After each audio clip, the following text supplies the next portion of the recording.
Msanii wa filamu hapa Tanzania anajulikana kama Ray the Greatest ameweza kushangazwa na kitu kimoja kutoka kwa dada zetu ambao tunaingia nao kwenye mahusiano, alafu baadaye tukishaachana nao wanaanza kutoa visingizio vingine ambavyo havihusiani na kile ambacho kisababisha kuachana na huyo mdada. Kwa mjibu wa Ray Kigosi, ameweza kuchapisha picha ambayo inamuonyesha yeye pamoja na mwigizaji mwenzake Johari, huku akiwa amechapisha maneno ambayo yalikuwa yanasomeka hivi: kwa nini ukiachana na mwanamke kashfa kubwa anayoiona inafaa ni kukupa, lazima kwambie unakibamia au huwezi show?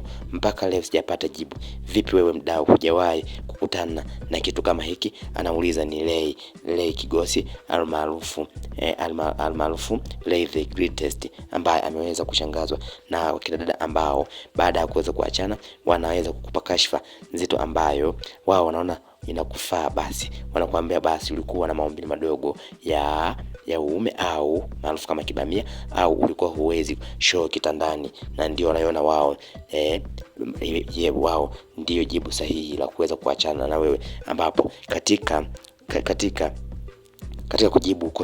kujibu posti hiyo wadau tofauti waliweza nao kujiuliza ni nini ambacho kinafanya dada zetu waweze kutoa kashfa kama hiyo, wakati kipindi mkiwa wote kwenye mahusiano hakuweza kuzungumzia hiyo kwamba huwezi show au umridhishi au unaichokibamia. Lakini kwa upande wake Ray aliweza kudai kwamba hajapata jibu mpaka sasa ni nini ambacho kinapelekea kupewa kashfa nzito kama hiyo, huku wengi wakidai kwamba ni sahihi. Wanawake wengi wakishaachana nao, kashfa nzito ambayo wao wanaona ni inakufaa ili aweze kulizika nayo, basi ni hii ya kudai kwamba tumeachana naye kwa sababu alikuwa na kibamia au alikuwa hawezi show yake ni mbovu, hivyo nikaona siwezi kuendana naye kwa kuwa hanilizishi nikiwa kitandani.